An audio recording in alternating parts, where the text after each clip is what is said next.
National physical laboratory की platinum jubilee समारोह की आप सभी को बहुत बहुत बधाई। आज हमारे वैज्ञानिक नेशनल एटॉमिक टाइम स्केल और भारतीय निर्देशक द्रव्य प्रणाली राष्ट्र को समर्पित कर रहे हैं और साथ ही देश की पहली नेशनल एनवायरमेंटल स्टैंडर्ड्स लेबोरेटरी का शिलान्यास भी हुआ है। नए दशक में ये शुभारंभ देश का गौरव बढ़ाने वाले हैं। साथियों, नया साल अपने साथ एक और बड़ी उपलब्धि लेकर आया है। भारत के वैज्ञानिकों ने एक नहीं दो made in India Covid vaccine विकसित करने में सफलता पाई है। भारत में दुनिया का सबसे बड़ा कोविड वैक्सीन प्रोग्राम भी शुरू होने जा रहा है। इसके लिए देश को अपने वैज्ञानिकों के योगदान पर बहुत गर्व है। हर देशवासी आप सभी वैज्ञानिकों का, टेक्नीशियनों का, सबका कृतज्ञ है। साथियों, आज उस समय को भी याद करने का दिन है जब हमारे वैज्ञानिक संस्थानों ने, आप सब ने कोरोना से मुकाबले के लिए वैक्सीन को विकसित करने के लिए दिन रात एक कर दिया। CSIR समेत अन्य संस्थानों ने एक साथ आकर हर चुनौती का सामना किया, नई नई परिस्थितियों के समाधान तलाशे। आपके इस समर्पण से आज देश में अपने इन साइंस इंस्टीट्यूशंस के प्रति जागरूकता और सम्मान का एक नया भाव पैदा हुआ है। हमारे युवा आज CSIR जैसे संस्थानों के बारे में और ज्यादा जानना समझना चाह रहे हैं। इसलिए मैं चाहूंगा कि CSIR के वैज्ञानिक देश के ज्यादा से ज्यादा स्कूलों के साथ, छात्र छात्राओं के साथ संवाद करें। कोरोना काल के अपने अनुभवों को और इस शोध क्षेत्र में किए गए कामों को नई पीढ़ी से साझा करें।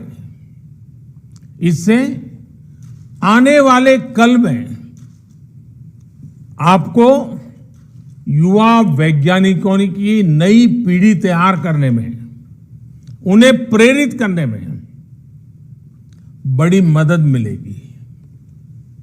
साथियों, थोड़ी देर पहले 7.5 दशक की आपकी उपलब्धियों का यहां जिक्र हुआ है। इन वर्षों में इस संस्थान की अनेक महान विभूतियों ने देश की उत्तम से उत्तम सेवा की है। यहां से निकले समाधानों ने देश का पथ प्रशस्त किया है। CSIR, NPL ने देश के विकास के साइंटिफिक एवोल्यूशन और इवैल्यूएशन दोनों में अपना अहम रोल निभाया है। बीते सालों की उपलब्धियां और भविष्य की चुनौतियों पर चर्चा के लिए आज यहां कॉन्क्लेव भी हो रहा है। साथियों, आप जब पीछे देखते हैं तो आपकी शुरुआत गुलामी से बाहर निकले भारत के नवनिर्माण के लिए की गई थी। समय के साथ आपकी भूमिका में और विस्तार हुआ है। अब देश के सामने नए लक्ष्य हैं, नई मंजिलें भी हैं। देश वर्ष 2022 में अपनी स्वतंत्रता के 75 वर्ष पूरे कर रहा है। वर्ष 2047 में 2047 में हमारी आजादी के 100 वर्ष होंगे। इस टाइम पीरियड में हमें आत्मनिर्भर भारत के नए संकल्पों को ध्यान में रखते हुए नए मानकों, नए पैमानों, न्यू स्टैंडर्ड्स, न्यू बेंचमार्क्स को गढ़ने की दिशा में आगे बढ़ना ही है। साथियों, सीएसआईआर एनपीएल तो भारत का एक प्रकार से टाइम कीपर है, यानी भारत के समय की देखरेख व्यवस्था आपके ही जिम्मे है। जब समय की जिम्मेदारी आपकी है तो समय का बदलाव भी आपसे ही शुरू होगा। नए समय का, नए भविष्य का निर्माण भी आपसे ही दिशा पाएगा। साथियों, हमारा देश दशकों से क्वालिटी और मेजरमेंट के लिए विदेशी स्टैंडर्ड्स पर निर्भर रहा है, लेकिन इस दशक में भारत को अपने स्टैंडर्ड्स को नई ऊंचाई देनी होगी। इस दशक में भारत की गति, भारत की प्रगति, भारत का उत्थान, भारत की छवि, भारत का सामर्थ्य, हमारी कैपेसिटी बिल्डिंग हमारे स्टैंडर्ड से ही तय होंगे। हमारे देश में सर्विसेज की क्वालिटी हो, सरकारी सेक्टर या फिर प्राइवेट सेक्टर में, हमारे देश में प्रोडक्ट्स की क्वालिटी हो, चाहे सरकार बनाए या प्राइवेट सेक्टर, हमारे क्वालिटी स्टैंडर्ड्स ये तय करेंगे कि दुनिया में भारत और भारत के प्रोडक्ट्स की ताकत कितनी ज्यादा बढ़े। साथियों, ये मेट्रोलॉजी साधारण भाषा में कहें तो मापने नापने की साइंस, ये किसी भी वैज्ञानिक उपलब्धि के लिए भी बुनियाद की तरह काम करती है। कोई भी रिसर्च माप और नाप के बिना आगे नहीं बढ़ सकती। यहां तक कि हमें अपनी उपलब्धि भी किसी न किसी पैमाने पर मापनी ही पड़ती है। इसलिए मेट्रोलॉजी मॉडर्निटी की आधारशिला है। जितनी बेहतर आपकी मेथोडोलॉजी होगी, उतनी ही बेहतर मेट्रोलॉजी होगी। और जितनी विश्वसनीय मेट्रोलॉजी जिस देश की होगी, उस देश की विश्वसनीयता दुनिया में उतनी ही ज्यादा होगी। मेट्रोलॉजी हमारे लिए मिरर की तरह होती है। दुनिया में हमारे प्रोडक्ट्स कहां स्टैंड कर रहे हैं, हमें क्या सुधार की जरूरत है, ये पहचान, ये सेल्फ इंट्रोस्पेक्शन मेट्रोलॉजी से ही तो संभव होता है। इसलिए आज जब देश आत्मनिर्भर भारत का अभियान, इसका संकल्प लेकर के आगे बढ़ रहा है, तो हमें याद रखना है कि इसका लक्ष्य क्वांटिटी भी है, लेकिन साथ साथ क्वालिटी भी उतनी ही महत्वपूर्ण है। यानी स्केल भी बढ़े और साथ साथ स्टैंडर्ड भी बढ़े। हमें दुनिया को केवल भारतीय उत्पादों से भरना नहीं है, ढेर नहीं खड़े कर रहे हैं। हमें भारतीय उत्पादों को खरीदने वाले हर एक कस्टमर का दिल भी जीतना है और दुनिया के हर कोने में दिल जीतना है। मेड इन इंडिया की न केवल ग्लोबल डिमांड हो बल्कि ग्लोबल एक्सेप्टेंस भी हो, ये हमें सुनिश्चित करना है। हमें ब्रांड इंडिया को क्वालिटी, क्रेडिबिलिटी के मजबूत स्तंभों पर और मजबूत बनाना है।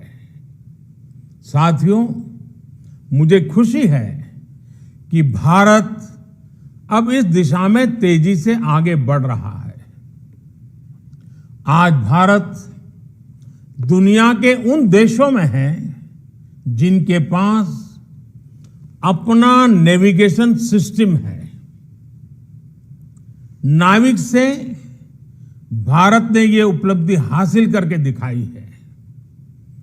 आज इसी और एक और कदम बढ़ा है। आज जिस भारतीय निर्देशक द्वारा लोकार्पण किया गया है, यह हमारे उद्योग जगत को क्वालिटी प्रोडक्ट्स बनाने के लिए प्रोत्साहित करेगा। अब food, edible oils, minerals, heavy metals, pesticide, pharma और टेक्सटाइल ऐसे अनेक क्षेत्रों में अपने सर्टिफाइड रेफरेंस मटेरियल सिस्टम को मजबूत करने की तरफ हम तेजी से आगे बढ़ रहे हैं। अब हम उस स्थिति की तरफ बढ़ रहे हैं जहां इंडस्ट्री रेगुलेशन सेंट्रिक अप्रोच के बजाय कंज्यूमर ओरिएंटेड अप्रोच की तरफ बढ़े। इन नए मानकों से देश भर के जिलों में वहां के लोकल प्रोडक्ट को ग्लोबल पहचान दिलाने का अभियान है। उसको बहुत लाभ मिलेगा। इससे हमारे एमएसएमई सेक्टर को विशेष लाभ होगा, क्योंकि बाहर की जो बड़ी मैन्युफैक्चरिंग कंपनियां भारत आ रही हैं, उनको यहीं पर इंटरनेशनल स्टैंडर्ड्स की लोकल सप्लाई चेन मिलेगी।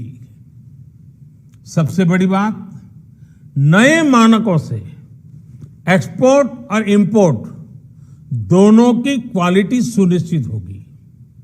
इससे भारत के सामान्य उपभोक्ता को भी अच्छा सामान मिलेगा, एक्सपोर्टर की परेशानी भी कम होगी।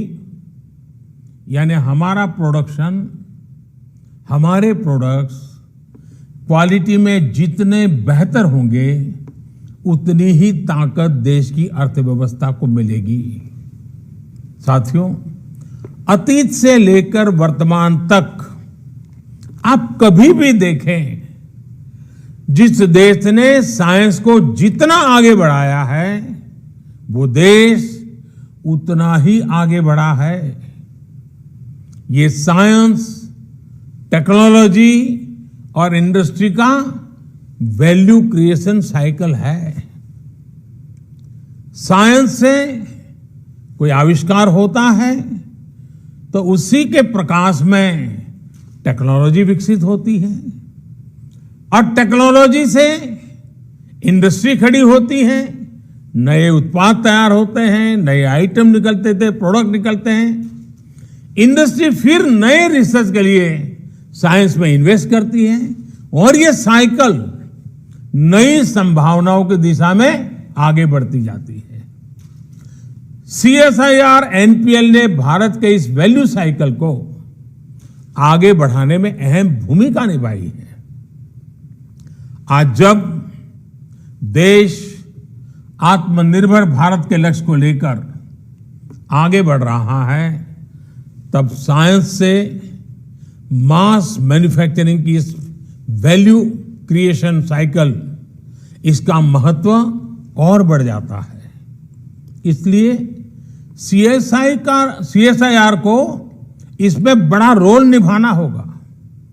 साथियों, सीएसआईआर एनपीएल ने आज जिस नेशनल एटॉमिक टाइम स्केल उसे जो देश को सौंपा है, उससे भारत नैनो सेकंड यानी 1 सेकंड के 1 अरब हिस्से तक समय को मापने में भी आत्मनिर्भर बन गया है। 2.8 नैनो सेकंड इसका ये एक्यूरेसी लेवल हासिल करना अपने आप में बहुत बड़ा सामर्थ्य है। अब इंटरनेशनल स्टैंडर्ड टाइम, उसको हमारा Indian standard time 3 nano second से भी कम की एक्यूरेसी लेवल से मैच कर रहा है। इसमें इसरो सहित हमारे जितने भी संस्थान कटिंग एज टेक्नोलॉजी में काम कर रहे हैं, उनको बहुत मदद मिलने वाली है। इससे banking, railway, defence, health, telecom, weather forecast, disaster management, अनगिनत सेक्टर से जुड़ी आधुनिक टेक्नोलॉजी में ये बहुत मदद मिलेगी। इतना ही नहीं, ये इंडस्ट्री, हम जो इंडस्ट्री 4.0 की बात करते हैं, उस इंडस्ट्री 4.0 के लिए भी भारत की भूमिका को सशक्त करेगा। साथियों, आज का भारत पर्यावरण की दिशा में दुनिया का नेतृत्व करने की तरफ बढ़ रहा है, लेकिन एयर क्वालिटी और एमिशन को मापने की टेक्नोलॉजी से लेकर टूल्स तक हम दूसरों पर निर्भर रहे हैं। आज इसमें भी आत्मनिर्भरता के लिए हमने एक बड़ा कदम उठाया है। इससे भारत में प्रदूषण से निपटने के लिए ज्यादा सस्ते और प्रभावी सिस्टम तो विकसित ही होंगे, साथ में एयर क्वालिटी और एमिशन से जुड़ी टेक्नोलॉजी के ग्लोबल मार्केट में भी भारत की हिस्सेदारी बढ़ जाएगी। हमारे वैज्ञानिकों के ही सतत प्रयासों से भारत आज ये उपलब्धि हासिल कर रहा है। साथियों, किसी भी प्रगतिशील समाज में रिसर्च जीवन का एक सहज स्वभाव भी होता है और सहज प्रक्रिया भी होती है। रिसर्च के प्रभाव कॉमर्शियल भी होते हैं, सोशल भी होते हैं, और रिसर्च हमारे ज्ञान को, हमारी समझ को विस्तार देने के लिए भी काम आती है। कई बार रिसर्च करते समय यह अंदाजा नहीं होता है कि फाइनल गोल के अलावा भी वो और किस दिशा में जाएगी, भविष्य में वो और किस काम आएगी। लेकिन इतना तय है कि रिसर्च ज्ञान का नया अध्याय कभी भी व्यर्थ नहीं जाता है। हमारे यहां शास्त्रों में जैसे कहा है ना, आत्मा कभी मरती नहीं है। मैं मानता हूं रिसर्च भी कभी मरती नहीं है। इसलिए मैं ऐसे कितने ही उदाहरण हैं, फादर ऑफ जेनेटिक्स मेंडल के काम को पहचान कब मिली? उनके जाने के बाद मिली। निकोला टेस्ला के काम का पोटेंशियल भी काफी बाद में दुनिया पूरी तरह समझी। कई रिसर्च हम जिस दिशा में, जिस उद्देश्य के लिए कर रहे होते हैं, वो पूरा नहीं होता, लेकिन वही रिसर्च किसी दूसरे सेक्टर में पाथ ब्रेकिंग हो जाती है।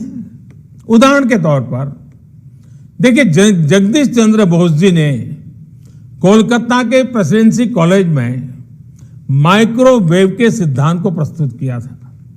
सर बोस उनके कॉमर्शियल इस्तेमाल की दिशा में नहीं बढ़े, लेकिन आज रेडियो कम्युनिकेशन सिस्टम उसी सिद्धांत पर खड़ा है। विश्व युद्ध के समय जो रिसर्च युद्ध के लिए था या सैनिकों को बचाने के लिए हुई, बाद में उन्होंने ही अलग अलग सेक्टर्स को रिवॉल्यूशनाइज कर दिया। ड्रोन्स भी पहले युद्ध के लिए ही बनाए गए थे, लेकिन आज ड्रोन से फोटोशूट भी हो रहा है और सामान की डिलीवरी भी हो रही है। इसलिए आज ये जरूरी है कि हमारे वैज्ञानिक, हमारे खासकर युवा वैज्ञानिक रिसर्च के क्रॉस यूटिलाइजेशन की हर संभावना को एक्सप्लोर करें।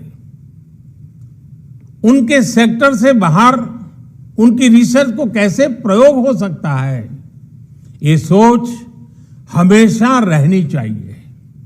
साथियों, आपकी छोटी सी रिसर्च कैसे दुनिया का भविष्य बदल सकती है, कई उदाहरण हैं दुनिया में। अगर बिजली का उदाहरण ले ले, आज जीवन का कोई ऐसा हिस्सा नहीं है, कोई पहलू नहीं है जहां बिजली के बिना गुजारा हो सके।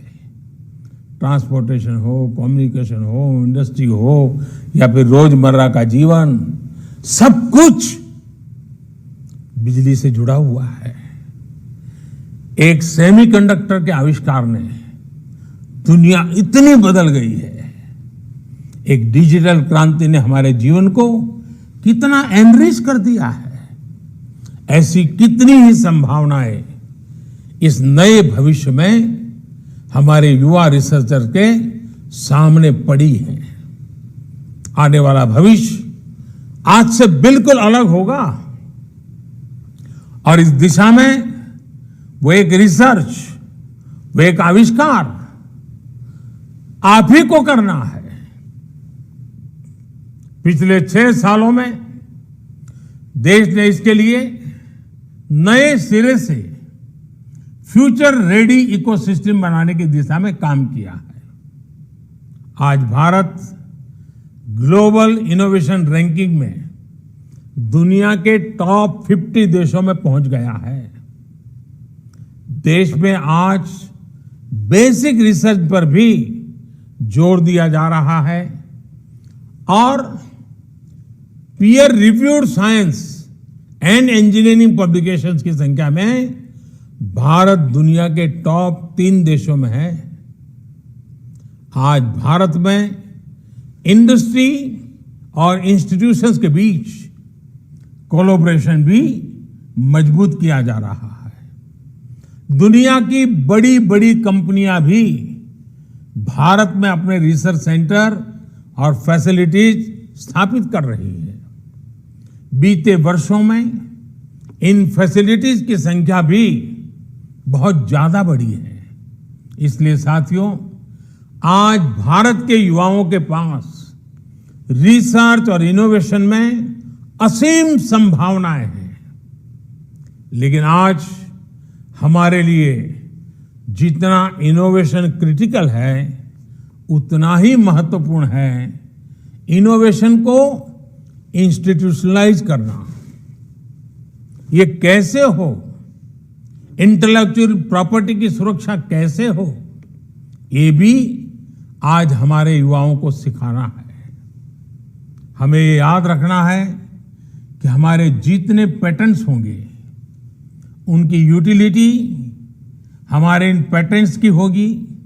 हमारी रिसर्च जितने सेक्टर्स में लीड करेगी, उतनी ही आपकी पहचान मजबूत होगी, उतना ही ब्रांड इंडिया मजबूत होगा।